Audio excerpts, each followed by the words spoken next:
Hi friends, welcome to my channel. ప్రతి ఉద్యోగి ఉద్యోగ బాధ్యతలకు అనుగుణంగా జీతం పెంపు ఉండాలని భావిస్తూ ఉంటారండి.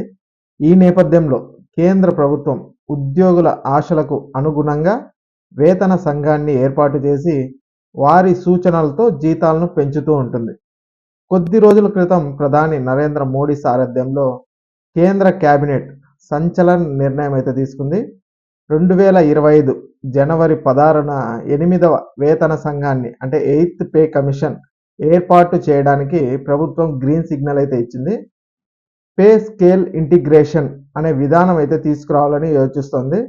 ఒకవేళ ప్రభుత్వం ఈ ప్రతిపాదనకు ఓకే అంటే ఉద్యోగుల జీతాలు ఊహించని విధంగా మారిపోతాయి.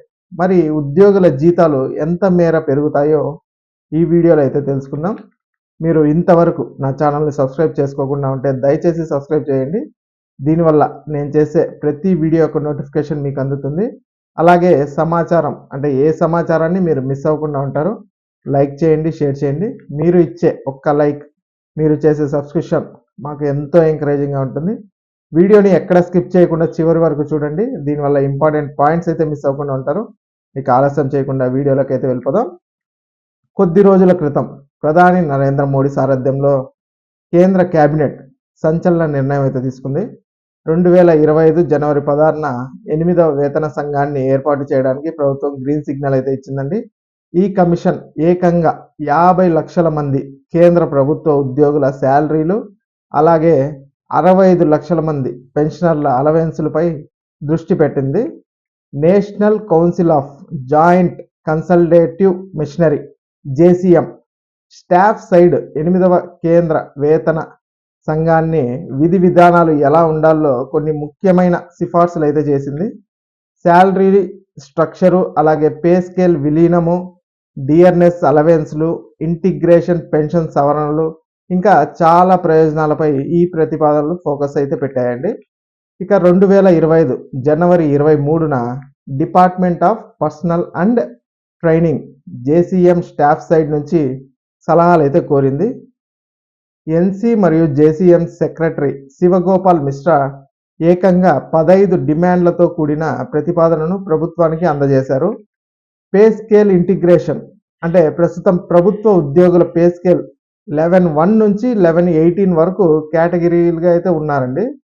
7వ వేతన సంఘం తర్వాత 11.1లో కనీస శాలరీ నెలకు 18,000 కాగా 11.18లో గరిష్ట శాలరీ నెలకు 2,50,000గా అయితే ఉంది. కొత్త ప్రతిపాదనలు ఏంటంటే లెవెల్ 1ను లెవెల్ 2తో కలపాలి, అలాగే లెవెల్ 3ని లెవెల్ 4తో కలపాలి, ఇక లెవెల్ 5ని లెవెల్ 6తో అయితే కలపాలి. ఒకవేళ ప్రభుత్వం ఈ ప్రతిపాదనకు ఓకే అంటే ఉద్యోగుల జీతాలు ఊహించని విధంగా అయితే మారిపోతాయి. దానికి సంబంధించిన ఉదాహరణ అయితే ఒకటి చూద్దామండి. ఇప్పుడు ప్రజెంట్ 11.1లో 18,000 కనీస జీతం తీసుకునే ఉద్యోగికి, అలాగే లెవెల్ 2లో కనీస జీతం తీసుకునే ఉద్యోగి ఎంతంటే 19,900. ఇవి రెండు అంటే లెవెల్ 1లో 18,000, లెవెల్ 2లో 19,900. ఇవి రెండు కలిస్తే ఫిట్మెంట్ ఫ్యాక్టర్ 2.86 ప్రకారం కొత్త శాలరీ దాదాపు 51,480 వరకు వెళ్ళవచ్చు. అంటే వీళ్ళకి కనీస శాలరీ 51,480 వరకు అయితే చేరుతుందండి. అలాగే లెవెల్ 3, లెవెల్ 4 కలిస్తే వీళ్ళకి శాలరీ 72,930కి అయితే చేరుతుంది. అలాగే లెవెల్ 5, లెవెల్ 6 వాటిని కలిస్తే శాలరీ వాళ్ళకి ఏకంగా 1,00,000 అయితే దాటుతుందండి. ఇలా పే స్కేల్ లెవెల్స్ను కలపడం వల్ల శాలరీల పెరుగుదలలో ఉన్న తప్పులు సరిదిద్దడం జరుగుతుంది. అంతేకాదు ఒక పద్ధతి ప్రకారం శాలరీ సిస్టమ్ అనేది ఉండబోతుంది. ఇక డిఏ డిఆర్ కలయికతో మరింత బెనిఫిట్ అయితే ఉందండి. డిఏ అంటే డిఆర్ఎస్ అలవెన్స్, అలాగే డిఆర్ఎస్ రిలీఫ్లను త్వరగా బేసిక్ శాలరీ అలాగే పెన్షన్లు కలిపేయాలనేది ఇంకో ముఖ్యమైన ప్రతిపాదన. దీనివల్ల ఉద్యోగులు పెన్షనర్లపై ధరల పెరుగుదల ప్రభావం తగ్గుతుంది. అలాగే చేతికి వచ్చే జీతం, పెన్షన్ బెనిఫిట్స్ కూడా బాగా పెరిగే ఛాన్స్ అయితే ఉంది.